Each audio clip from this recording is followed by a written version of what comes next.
بسم الله الرحمن الرحيم. الحمد لله رب العالمين، والصلاة والسلام على أشرف الأنبياء وسيد المرسلين حبيبنا وسيدنا محمد وآله وصحبه أجمعين. اللهم لا علم لنا إلا ما علمتنا إنك أنت العليم الحكيم. اللهم علمنا ما ينفعنا وانفعنا بما علمتنا وزدنا علما برحمتك يا كريم. دوستان و عزیزان و بزرگواران، السلام علیکم و رحمت الله و برکاته. در ادامه سلسله درس های تفسیر نور، درس 34 را امروز با هم ادامه میدیم. در این سلسله آیاتی که امروز باید مورد بررسی قرار بدیم، ادامه خطاب قرآنی است به بنی اسرائیل که با یا بنی اسرائیل شروع شد. 3-4 آیه دیگر را امروز پی میگیریم، در حالی که خداوند عزوجل گوشه هایی را دوباره از تاریخ بنی اسرائیل واسهشون تکرار میکنه. اون مراحلی که خداوند عزوجل نعمت هایی را بر بنی اسرائیل ارزانی داشت و راه توبه را پس از اون جنایت عجیب در زمانی که موسی علیه السلام برای ملاقات پروردگار به کوه طور رفته بود تا تورات نازل بشه، در آن 40 شبی که در کوه طور بود، بنی اسرائیل توسط یک جنایتکار عجیب به نام سامری دوباره راه شرک و بتپرستی رو شروع کردند. خداوند عزوجل این تاریخ را دوباره واسه اونها تکرار میکنه تا درس عبرتی باشه واسه یهودیانی که معاصر با بعثت پیامبر اکرم صلی الله علیه و سلم هستند و از اون عبرت بگیرن. تفاصیل این آیات رو در آیات دیگر از سوره های دیگر از قرآن کریم میخوانیم، ولی اینجا به عنوان مقدمه در صدر سوره البقره مقدمات خیلی فشرده، خیلی سریع و گذرا در مورد تک تک اون جزئیات تاریخ خداوند داره بازگو میکنه برای بنی اسرائیل تا اینکه اینها را متذکر بشن و دوباره به اون عهد و اون صفت و اون روش و منش باز نگردن. بگذارید ابتدا آیات را بشنویم و سپس به ترجمه و تفسیر آن بپردازیم. مثلهم كمثل الذي استوقد نارا فلما أضاءت ما حوله ذهب الله بنورهم وتركهم في ظلمات لا يبصرون صم بكم عمي فهم لا يرجعون أو كصيب من السماء فيه ظلمات ورعد وبرق يجعلون أصابعهم في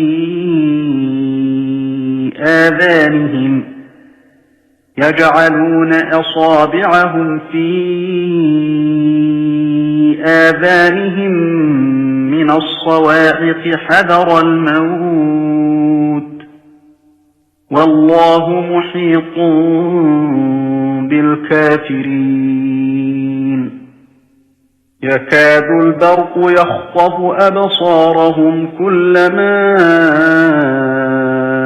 أضاء لهم مشوا فيه وإذا أظلم عليهم قاموا ولو شاء الله لذهب بسمعهم وأبصارهم إن الله على كل شيء قدير. درس 34 امروز رو در تفسیر نور با محورهای زیر ادامه میدیم. معانی و مفاهیم کلمات آیاتی که مد نظر هست، ترجمه آیات و سپس شرح و تفسیر و ارتباط این آیات و از اون پس درس و عبرت هایی که از این آیات میتونیم برداشت کنیم.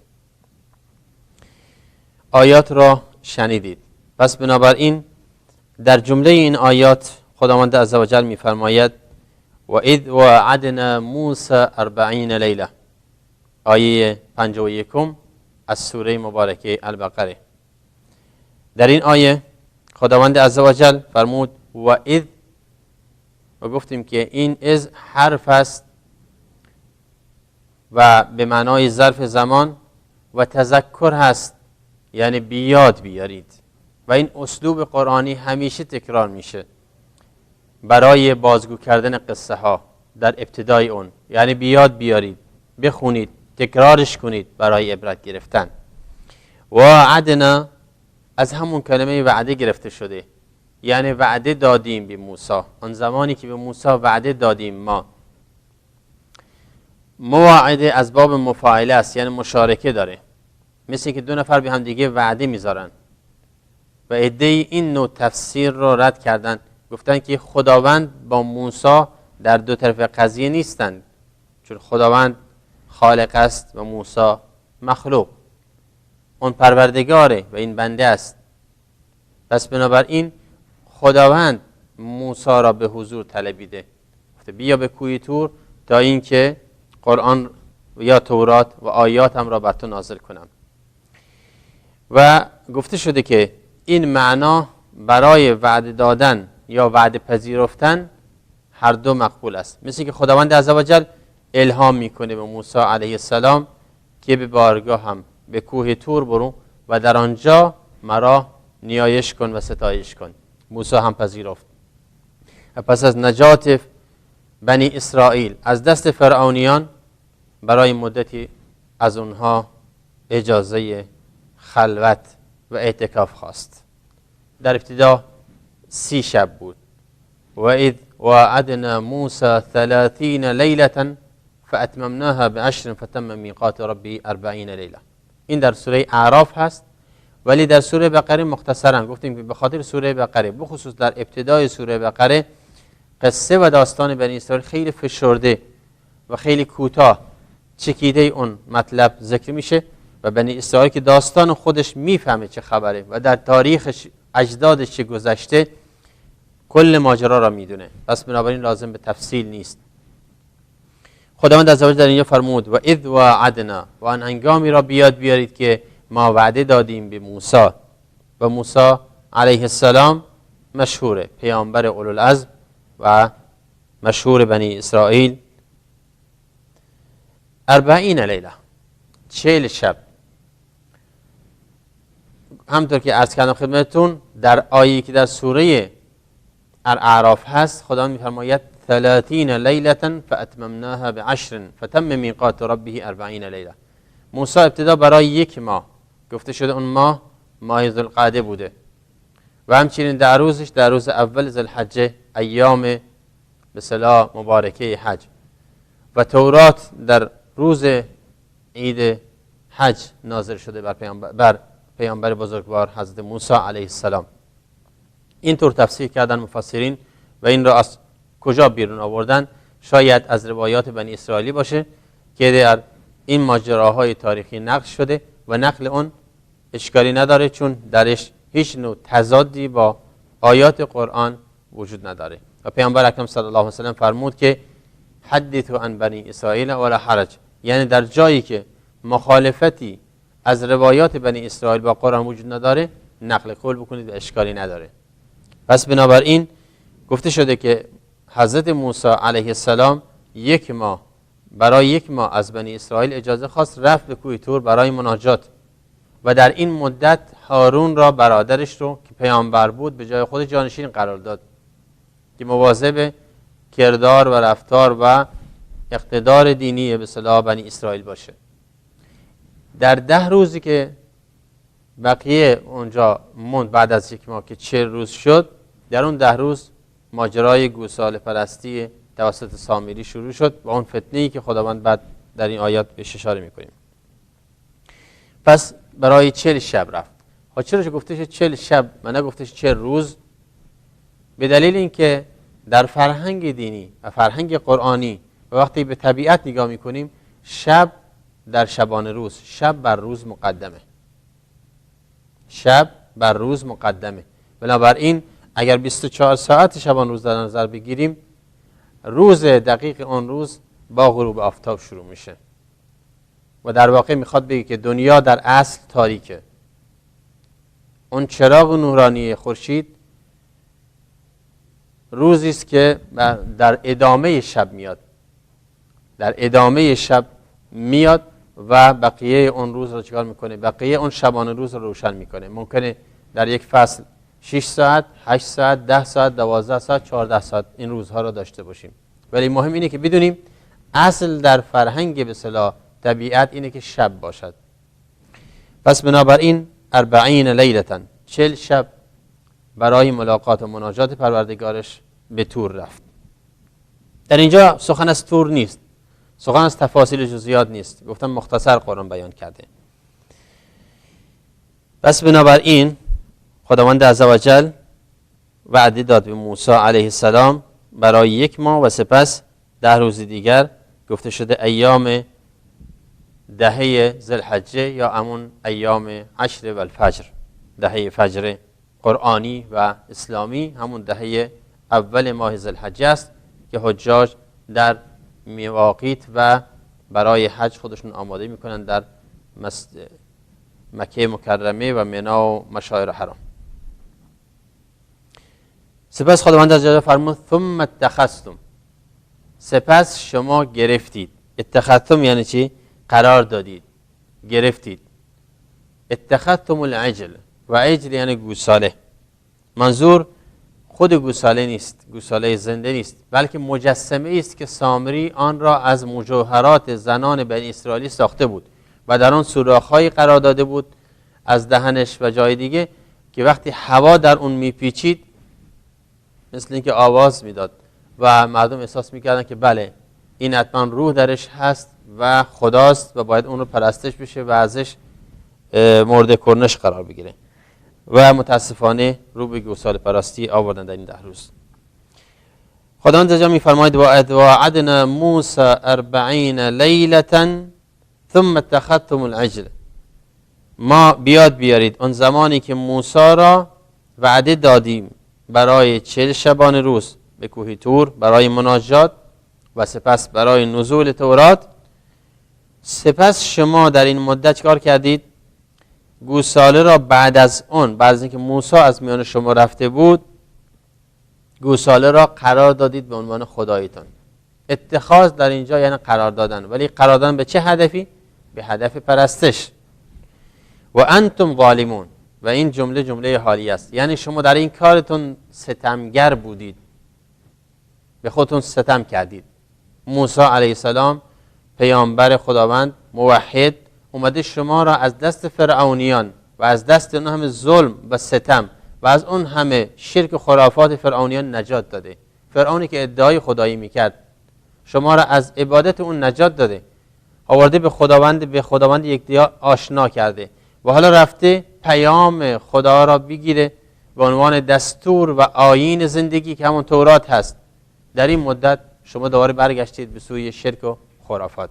شما در این کارتون ظالمید و ستمگرید. خداوند عزوجل میفرماید در ادامه این مبحث که ثم عفونا عنكم من بعد ذلك لعلكم تشكرون، سپس عفو کردیم، و عفو یعنی گذشت،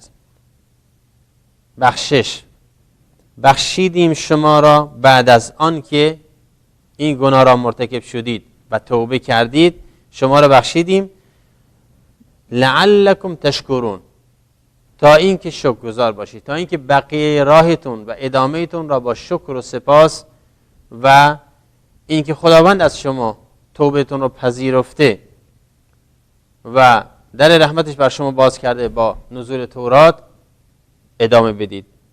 ثم عفونا عنكم من بعد ذلك لعلكم تشکرون. و در اینجا یکی دو مطلب است. یکی مسئله عفو هست به معنای بخشش، و یکی مسئله این که حکمت این بخشش نه به خاطر اینکه خداوند نمیتونه از شما انتقام بگیره، بلکه میخواد شما رو متوجه بکنه که دری برای بازگشت از گناه هست.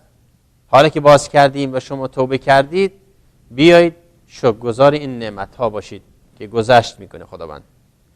سپس فرمود و اذ آتینا موسی الکتاب والفرقان لعلکم تهتدون، و باز بیارید آن زمانی که عطا کردیم، بخشیدیم، دادیم. آتینا یعنی دادیم. به کی؟ به موسی علیه السلام. چی را دادیم؟ الکتاب. منظور از کتاب در اینجا چیه؟ به اتفاق مفسرین توراته. چون تورات بعد از نجات بنی اسرائیل از دست فرعونیان بود که درش دستور و تعلیمات زندگی بود، از آیین عبادت، از آیین زندگی و معاشرت، از آیین قصاص و معاملات الی آخره که در تورات بود و اون مرحله‌ای بود که الان بنی اسرائیل مستقل شده بود و میتونست که تورات را به عنوان آیین زندگی پیاده کنه. پس فرقان چیست؟ الکتاب یعنی چی؟ یعنی تورات. و الفرقان همونطور که مفسرین میگن فرقان وصف تورات هست. یعنی تورات اومده که درش جدایی میندازه بین حق و باطل، بین توحید و شرک، بین حق و ناحق. پس بنابراین وصف کتاب‌های الهی اینطور بوده که همیشه فرقان بوده، یعنی جدا انداختن بین حق و باطل، بین راه درست و راه نادرست. کتاب الله کتاب الله کتاب الله. و اذ آتینا موسی الکتاب والفرقان. برای چی؟ لعلکم تهتدون. ما چرا تورات نازل کردیم؟ توراتی که درش چیه؟ فرقان هست. یعنی با اون میتونید تشخیص بدید راه خوب از راه بد تا اینکه هدایت بشید. یعنی حکمت این نزول را بیاد بیارید که خداوند عزوجل میخواد با اهتدای به این کتاب مقدس، با گرفتن فرامین و دستورات و برنامه زندگی از این کتاب، راه رستگاری را ادامه بدید. لعلکم تهتدون. و لعلکم در فرهنگ قرآنی برای تحقیق هست، نه برای چی؟ امید و آرزو. همونطور که قبلا هم تکرار کردیم. لعلکم تهتدون یعنی تا این که اگر این راه را گرفتید، راه تورات را دقیقاً پیمودید، خداوند شما را هدایت میده تا اینکه هدایت شوید. و اذ قال موسی لقومه. و بیاد بیارید زمانی که موسی علیه السلام به قومش گفت. موسی به قومش گفت. وقتی گفت لقومه یعنی از باب اشفاق، از باب این که همینطور که فرمود یا قوم، ای ملتم، ای قومم، ای مردم. خب این ندا غالبا زمانی است که میخواد یک پیام حق را بهشون بده، ولی با زبانی که گیرا باشد. خب چی؟ انکم ظلمتم انفسکم. انکم ظلمتم انفسکم. به راستی یقینا شما به خودتون ظلم کردید. ظلم کردید بر خودتون، ستم کردید بر خودتون. با چی؟ به اتخاذکم العجل. با این که با سببی است. یعنی سبب این ظلمتون چیه؟ سبب ظلمتون اینه که شما عجل را، گوساله را به خدایی قرار دادید و اون رو پرستش کردید. فتوبوا الی بارئکم. حالا که این ظلم و ستم سنگین را بر خودتون اعمال کردید، حالا بر بگردید به سوی پروردگارتان. بارئ همون خالق هست. بارئ یکی از اسماء حسنای الهی است به معنای چی؟ فتوبوا الی بارئکم. و اصل توبه هم شاید قبلا اینو متذکر شدیم، اصل توبه از پشیمانی و ندامت میاد و به دو معنا برداشت میشه. وقتی کسی توبه میکنه از چیزی یعنی پشیمان شده، دست کشیده و احساس ندامت میکنه و میخواد طلب میکنه تا اینکه بخشیده بشه. وقتی خداوند فرمود که تاب علی یعنی چی؟ توبه اون را پذیرفت یا بر اون بخشید. پس بنابراین توبه از جانب بندگان گناهکار به معنای ندامت و بازگشت و مراجعه است و از جانب خداوند به معنای پذیرفتن اون چیه؟ عذر و ندامت هاست. کتاب الله کتاب الله کتاب الله. الی بارئکم. خداوند عزوجل اونها را با این لفظ داره نکوهش میکنه. چرا؟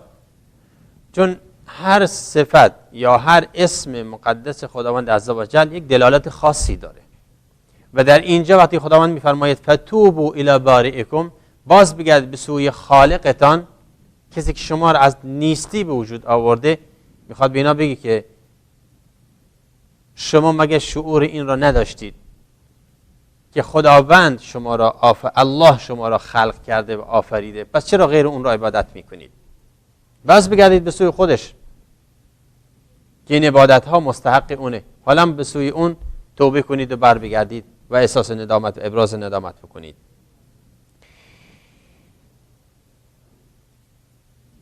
ذالکم خیر لکم عند باریکم، که توبه کردن نزد پروردگارتون، نزد خالقتون برایتون بهتر است تا اینکه راه عناد رو در پیش بگیرید. و یکی از مفسرین میفرماید به نام ابو سعود که خداوند وقتی لفظ باری را در اینجا میفرماید که فتوبوا الی باریکم، میخواد اینها شدیداً چیکار کنه؟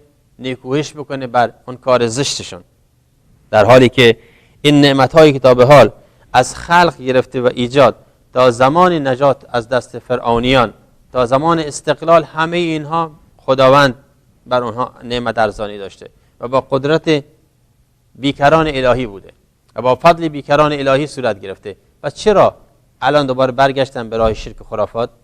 بس بگردید به همون خداوند و همون خالق و همون پروردگار.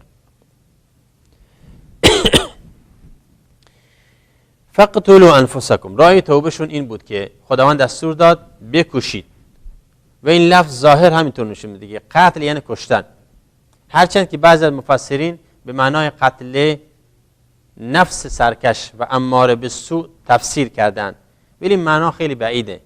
این معنا یک نوع توجیه است و اکثر مفسرین به این هستند که منظور از قتل همون کشتنه. فقتلوا انفسکم یعنی خودتان را بکشید. و آیا انسانی خودش رو میکشه با دست خودش؟ آیا خودکشی است و یک گناه دیگر است؟ بلکه اینجا مراد اینه که یک دیگر را بکشید، چون هر کس برادر خودش مثل خودشه و کشتن یک دیگر نه از باب انتقام هست بلکه از باب کفاره است، از باب قصاص هست. همونطور که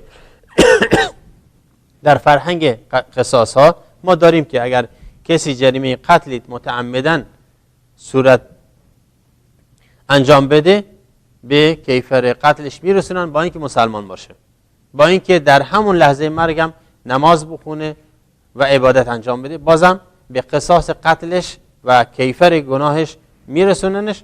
اون وقت حساب آخرت پیش خداست، ولی در دنیا باید قصاص بشه. این یک نوع آیین و شریعت الهی است که در تمام ادیان هم بوده و برای بازداشتن انسانها از تعدی و تجاوز به حقوق دیگرانه. و در اینجا مراد این بود که فقتلوا انفسکم یعنی شما موحدانتون، اونهایی که اهل توحید بودن و بر این گناه سکوت کردن، اسلحه هاشون رو بگیرن و اونهایی که مرتکب شرک شدن را بکشن. و در تاریخ و همچنین در روایات اومده که در یک روز تاریک در حالی که هوا کاملا معالود بود و همدیگر را نمی شناختند، این دستور را اجرا کردند و موحدانشون خنجر به دست و شمشیر به دست و نیزه به دست به جان اون افرادی افتادند که شرک مرتکب شده بودند و آنها را کشتند و عده بسیار زیادی در اون روز سیاه کشته شدند. بدین ترتیب توبه اونها پذیرفته شد، توبه اونهایی که سکوت کرده بودند بر گناه و توبه اون کسانی که چی در این زمینه کشته شده بودند و گناه مرتکب شده بودند. فتاب علیکم، پس بنابراین خداوند عزوجل این راه توبه را برای بنی اسرائیل تجویز کرده بود که ما نمیدونیم آیا واقعا در امتهای دیگه هم این نوع توبه بوده یا نبوده، خدا میداند، ولی چیزی نقل نشده.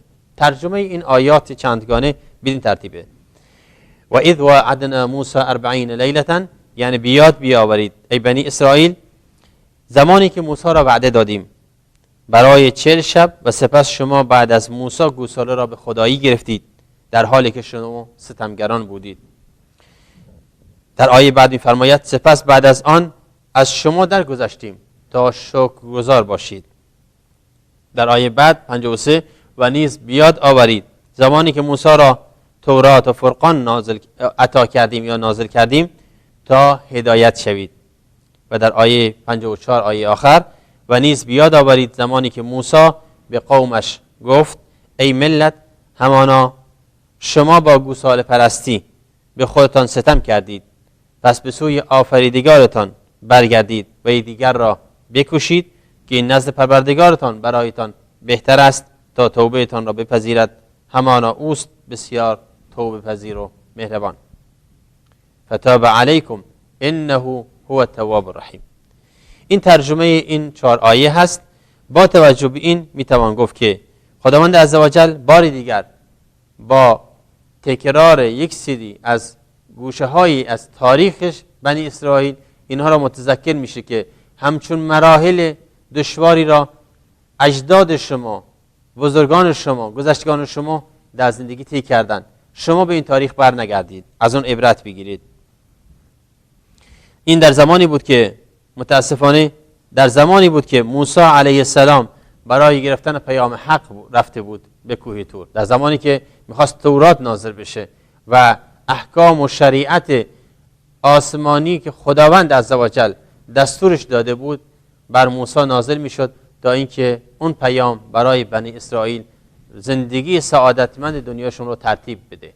آیا واقعا آن کسانی که رو به گوساله پرستی یا شرک و خرافات آوردند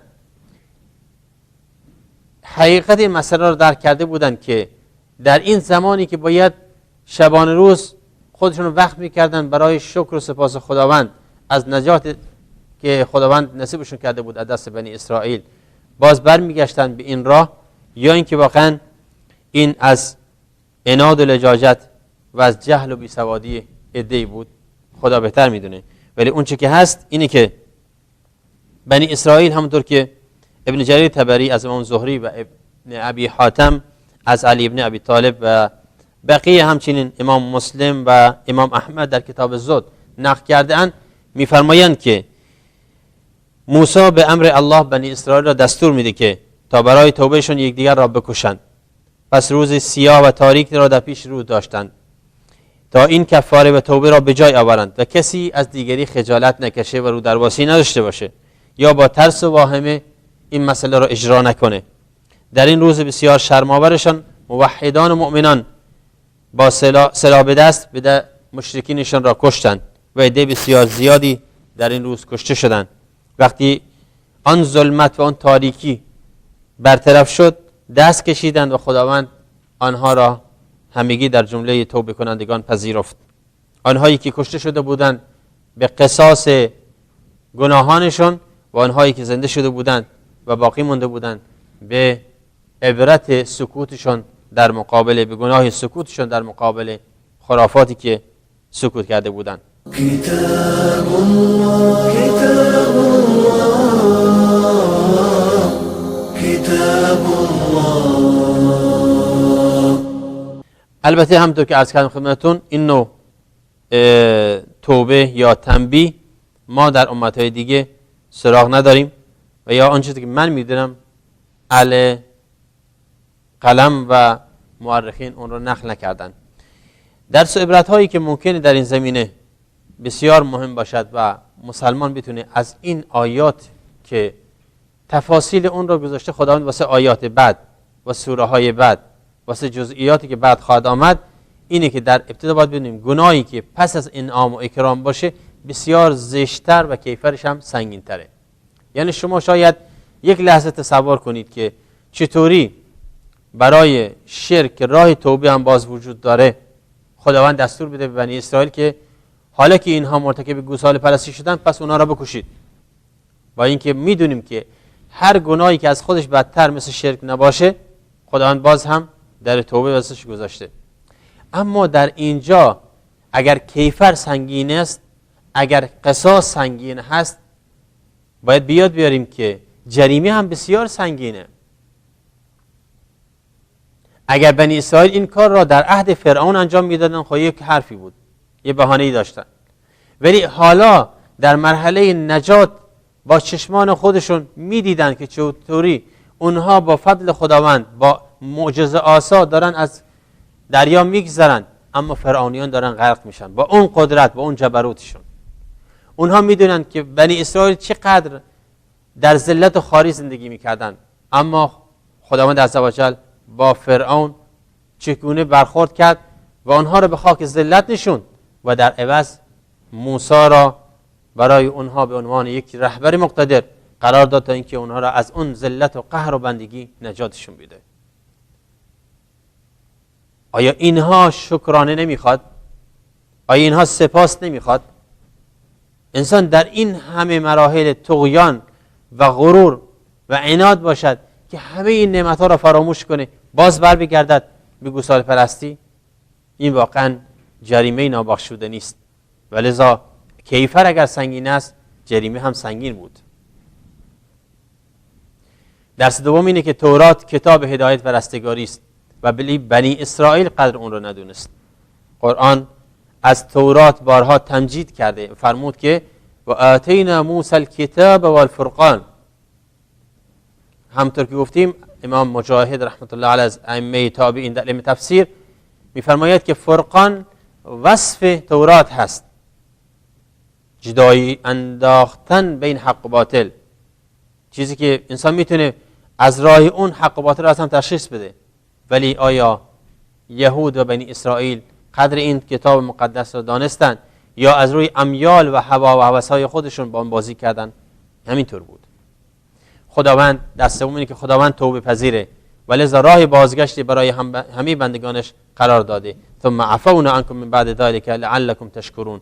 ولی تا اینکه هیچ کس ناامید نباشه، ولی انسان میخواد که واقعا از گناه خودش ابراز ندامت بکنه و دست بکشه و توبه بکنه.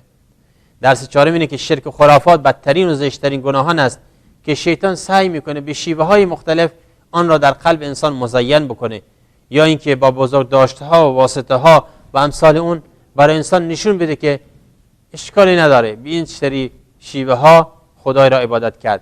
ولی خداوند عزوجل بارها به این مبدأ تأکید کرده که باید خدای را به خداییش، به وحدانیتش، به یکتاییش پذیرفت و همه جا آن را ندا داد، یا الله، یا رب، اللهم.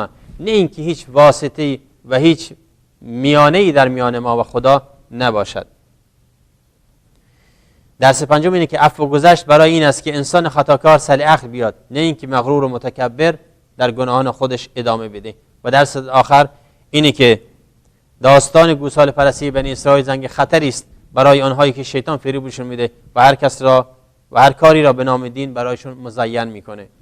و درس اخیر این که اگر گوساله پرستی یهود عجیب به نظر میرسد، خوب فکر کنید، اگر گوساله پرستی یهود و بنی اسرائیل عجیب به نظر میرسه، پس در مورد هزاران مسلمانی که امروز در قرن 21 در عصر تمدن‌ها و تکنولوژی خود را به سنگ و کوه و درخت و پنجره‌های مرقدها و زیارتکده‌ها می‌بندند و به آنها متوسل میشند، از آنها حاجات میخوان و نیاز میطلبند، چه میگوید؟ کتاب انزلناه الیک مبارک لیدبروا آیاته ولیتذکر اولو الالباب. آنچه که هست یک جاهلیت مدرن هست در قالب دین. انسان مؤمن موحد همه جا خدای را میشناسد و همه لحظه و در هر موقعیت به خدای رو می آورد. سبحانك اللهم بحمدك اشهد ان لا اله الا انت استغفرك واتوب اليك والسلام عليكم ورحمة الله وبركاته. كتاب الله كتاب الله كتاب الله